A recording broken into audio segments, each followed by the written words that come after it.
Hey, what's up guys? Richie from 04 Mach 1 Speed. So what I have here is one of the best sounding Bluetooth speakers on the market. So this is the Harman Kardon Onyx Studio. They have a second one that came out or is coming out. I'm not sure too much information about it. But so I wanted a Bluetooth speaker that would just completely blow you away in sound. And I had the JBL Flip for a little while, and it sounded good. It was good on the the mid to the highs. And then I realized that it didn't really have that much bass, so I went with the JBL Charge 2, and unfortunately it's kind of you get one or the other on those particular speakers, because the Charge 2 has a lot of bass and a lot pretty decent mids, but it's something missing, and I realized that it was the highs. So the JBL Charge 2, I'm not sure about the Charge 2 Plus, but you're kind of missing the highs there because it does sound distorted and kind of muffled in some weird way. So I went to Best Buy and I went to check out all the Bluetooth speakers, and out of dozens and dozens, if not 100 Bluetooth speakers, I've narrowed it down to a small handful of them that I thought sounded fantastic. And of course you have the Bose Bluetooth speakers. Pretty much all the Bose speakers sound good, but I didn't want to get Bose because it's overrated. I'm not saying Bose, that doesn't mean Bose doesn't sound good. Bose is incredibly amazing as well, but I just didn't want the Bose name. I didn't want Bose. I wanted something completely different. And I've always liked JBL and Harman Kardon, and since those two are pretty much the same company, then you know what better way to check this one out. But you have the Bose, you have the Harman Kardon Onyx, and the Logitech or UE Ultimate Ears Mega Boom, and then you have that Marshall. I'm not sure exactly what brand it is, but Marshall makes a Bluetooth speaker. It's not battery operated. You do have to plug it in. And those pretty much four are about the best sounding ones I've heard so far.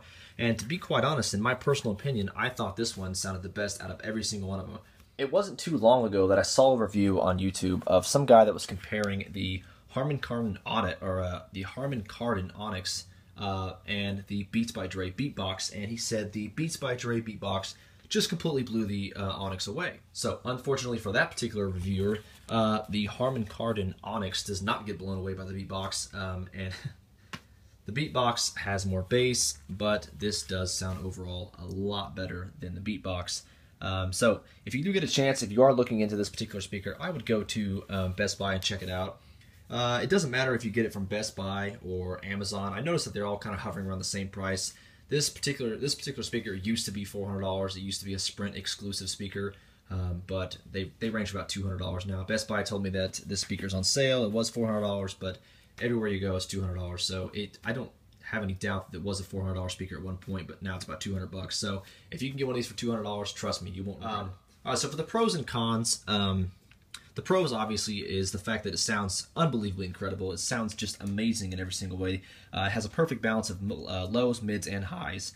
Obviously, a good Bluetooth speaker is going to have a great balance of all three frequencies, low, medium, high, and this pretty much just, tops it all.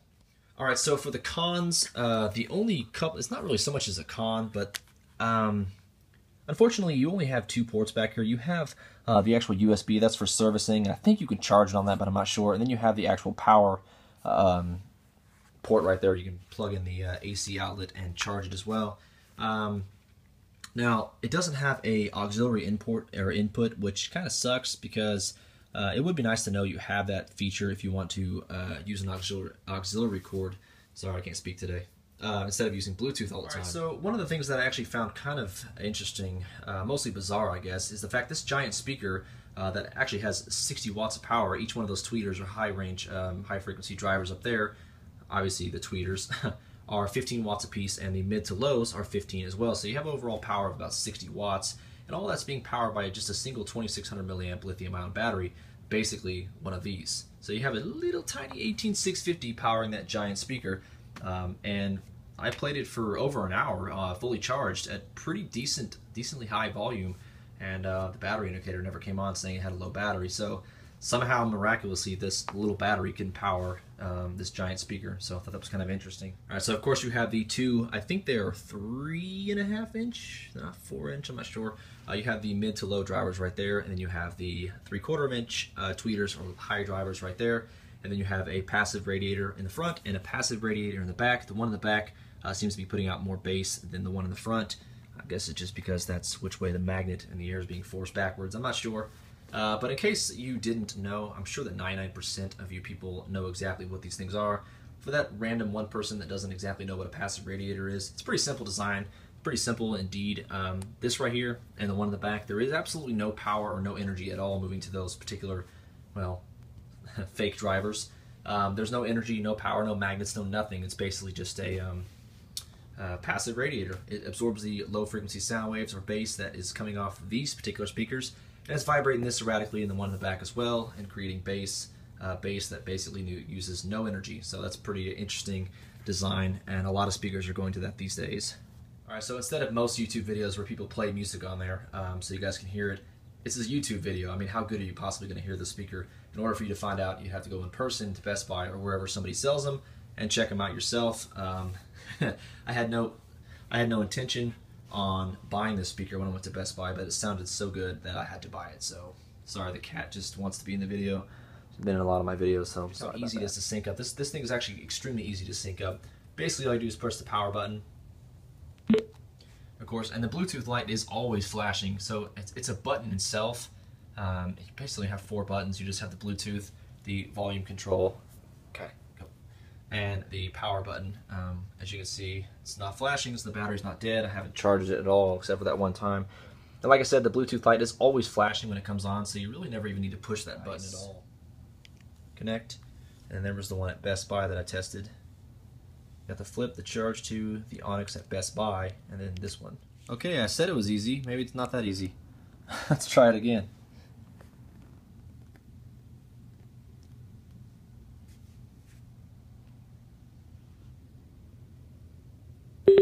Alright, I'm sorry. It was the first one. Okay, obviously. But it is pretty easy to sync up. So, alright, so the next thing I'm going to do is I'm just going to play some music for you guys, just so you can see the actual passive radiators vibrating like crazy. That's really all you're going to be able to hear. Obviously, you're not going to be able to tell the sound